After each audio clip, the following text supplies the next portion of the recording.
which has left 2 people dead and 3 injured in a terrorist attack.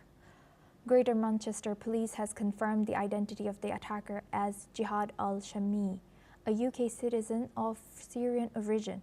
He was shot dead by officers after he rammed a car into worshippers outside the Heaton Park Hebrew congregation synagogue in Crumpsall and then began stabbing people.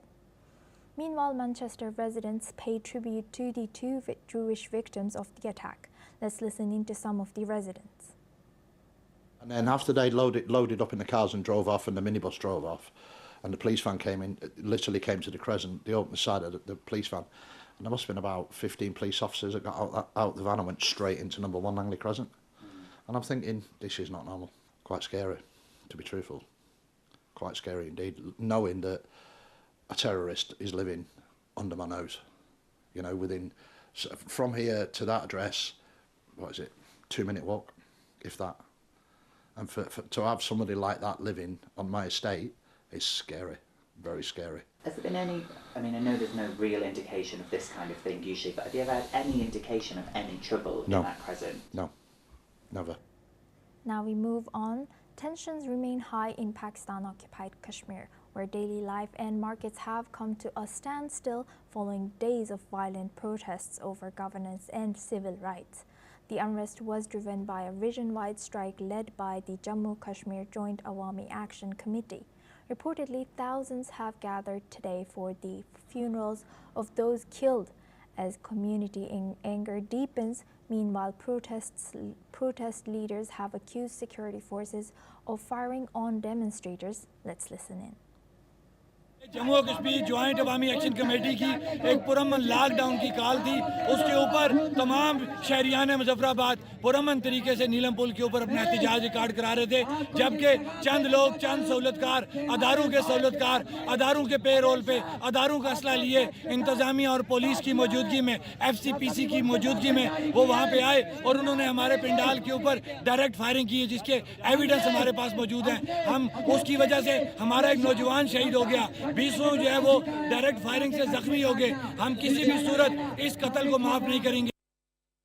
अभी चूँकि इन वादों पे मुकम्मल तरीके से अमल दरामद नहीं हुआ, तो इसमें जो कोटा है हमारा 25% जो दिया जा रहा है 1947 के माजिद जम्मू कश्मीर को, वो भी इसके अंदर शामिल हो गया, क्योंकि यहाँ बेरोजगारी की जो शरह है वो बहुत ज़्यादा है। नौजवानों में 64% नौजवान है, तो वो जॉबलेस हैं। तो वो जो 25% कोटा अभी तक 1947 से लेकर 4 नस्लें आ गई हैं, उनको दिया जा रहा है। तो यहाँ पर ये एहतजाज भी है कि ये कोटा सिस्टम बिल्कुल ख़त्म हो जाना चाहिए।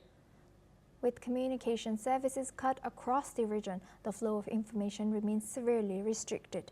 In response, Pakistani Prime Minister Shehbaz Sharif has announced the formation of an investigative committee and is urging all sides to pursue dialogue. Now for this discussion, we're joined by retired Major General Gigi Dwivedi. He's a defense analyst, joins us live from New Delhi. Thank you very much for joining us today. Good to see you. Thank you. Thank you. Now, can you tell us the story or background of what has prompted this demonstrators in that region? Thank you so much. First and foremost, we need to understand the larger background, and then I'll specifically come to this issue, what is on in the Pakistan-occupied Jammu and Kashmir.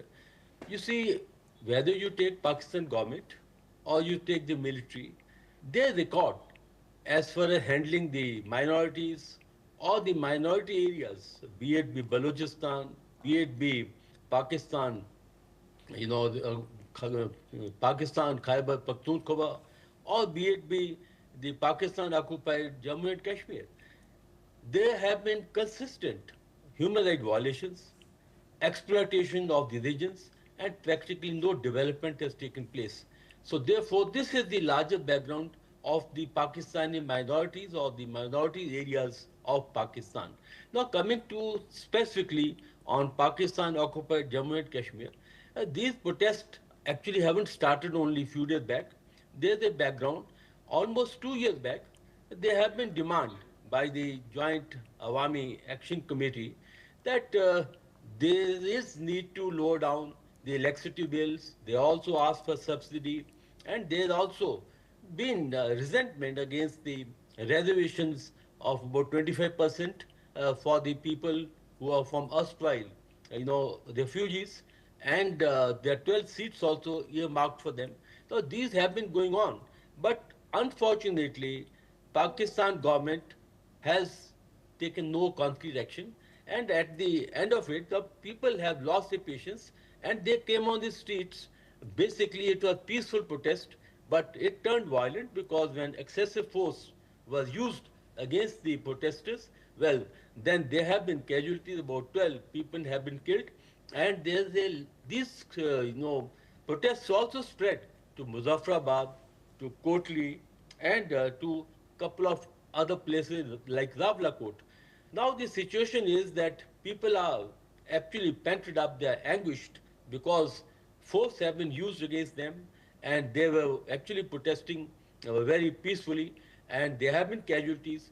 While the government has constituted a committee, but that's mostly a hogwash because at the end of it, people know that nothing much is going to come out, and their protests are genuine, but there's a larger angle to it because they're also very annoyed with the corruption that is being undertaken by the politicians and also by the military. So combined all this, the people are very resentful. They have very genuine demands, but unfortunately inaction on the part of government has led to the current situation. Asuma.